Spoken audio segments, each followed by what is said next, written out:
So we're here at World Hydrogen and Renewables Iberia. I'm sitting with Pedro Guedes de Campos of Smartenergy, our lead sponsor.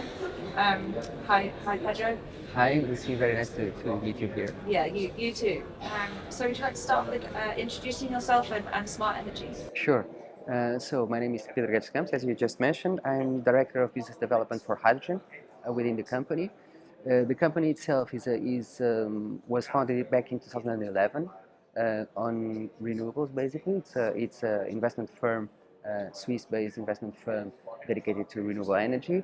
And 4 years ago, started looking into adding value to the electron via green molecules, hydrogen, of course.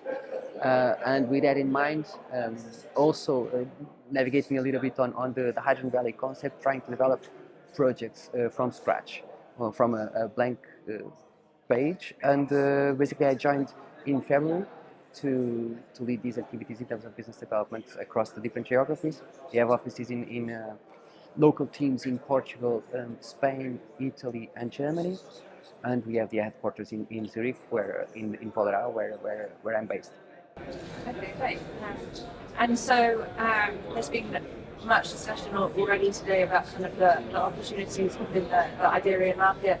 Um, where do you see the opportunities for hydrogen and renewables in the Iberian market? Okay.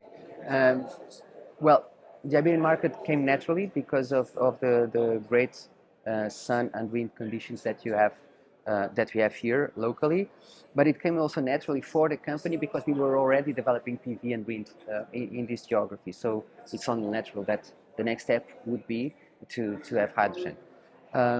With that said, we have been for the last 4 years developing I would say, a very interesting portfolio of 2 gigawatts of electrolyzer capacity spread around 18 projects in the Iberian Peninsula. We have also projects in Italy, in Germany just starting, but moving very fast. But Iberia clearly is where we have the most human resources in the different. We have a competence center for hydrogen in Porto. We have a big team highly involved in PV and hydrogen in Valencia as well. So we have the human resources that can deliver the projects that we have been moving forward and asking our board to again and again increase the commitment on them. Yeah, great. Okay. And I guess what do you think are the challenges that are being experienced then kind of within the energy transition? Challenges. Well, there are plenty. If well, in terms of and just going back to the question before, just to make a link to the question that you just mentioned. Well, we tapped into PV and onshore wind. We're now looking at the possibility of investing also in offshore wind. So from onshore to offshore. And this is quite a challenge because around the Iberian Peninsula, it's mostly deep sea. So it means that the technology that you develop for the north of Europe or the shallow seas of Northern Europe, Baltic Sea and North Sea, are different than the ones that you face in the Iberian Peninsula, in surroundings of the Iberian Peninsula. But it's also a great opportunity. So basically we see this as the way forward for having mass-scale hydrogen production in Iberia.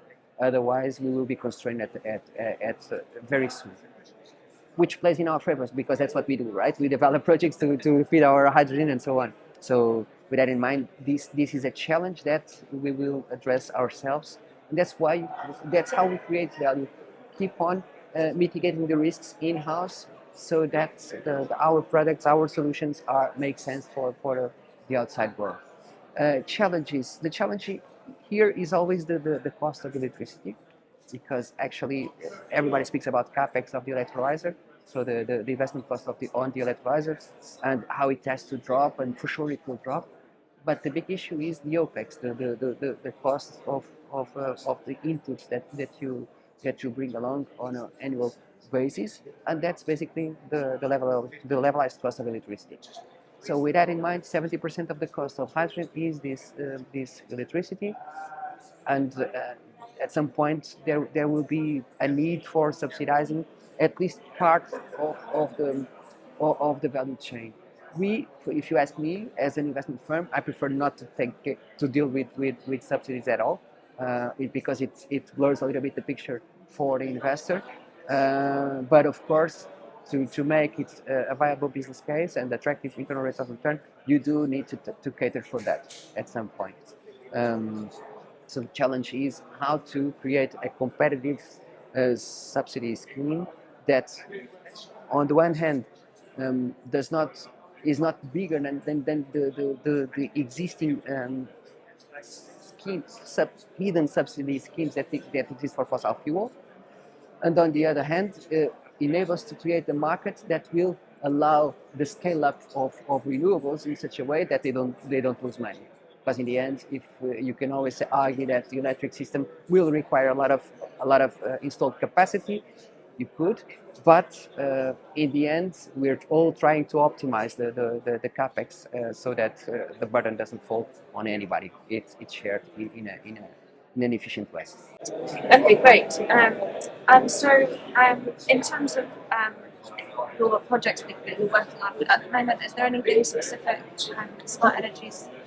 Yeah, we look at sizable projects in terms of we look at the industrial sector more than anything else, the decarbonized industrial sector. But we also look into creating the highest local value as possible, which means that not only we look into the renewables that will generate the value, the original value of the value chain, but also into using the electron or the molecule or the molecule that comes afterwards. So Smartenergy is very open in terms of creating the large projects that have specific customers, like the ceramic sector that I presented today with Orange Park in Valencia. But we also have, so very flexible, but at the same time with a strategy of our own in terms of what we think will be the next big thing for hydrogen, which is power to liquid. So via sustainable aviation fuels on the power to liquid route to really meet a market that is in high demand and will be stalled because of lack of biomass or bio waste or whatever to feed the biofuels that would come along with if you follow that route. So we look into synthetic fuels that come from electrons all the way to the combination synthesizing of CO2 captured from either industry or biogenic CO2 from different sources. We look into that. We dig into we have this master strategy on SAF, quite developed in Portugal, could be spread to the Iberian Peninsula, could be also, could have some contagious effect, positive one, in Italy and other geographies. So that's where what we are really, it's like we have this, if everything fails, we have this, that for sure will, well, nothing will fail, by the way, but okay. Great, yeah, and yeah, we're starting to see the demand now, so yeah, that's Yeah. great for those projects. And so, in terms of the event, World Hydrogen and Renewables Iberia, what are you hoping to achieve here, and do you have any key takeaways so far? Yeah, well, actually, I gave a presentation that was, for some reason, it went pretty well because everybody came around and asked for. So there has been a lot of networking with both OEMs and even customers for hydrogen, but also engineering companies and consultancy companies that come knocking at our door to really understand a little bit better these two projects and whatever we have in the portfolio, which I find it very, very interesting because that was the aim of being in such type of event. Actually, I decided to bring two different projects from Portugal and Spain, just to give an overview, a bigger overview, so ceramics and SAF. And perhaps, apparently it worked out because indeed we have been attracting a lot of people to our booth. So it has been a very good experience. I'm hoping to for the day for tomorrow to have more relations with investors that could somehow partner with us at some point. Yeah. Oh, great. I'm sure we can make that happen. Yeah. Well, thank you so much, Pedro. It's been great speaking. My pleasure. Thank you. Good to see you.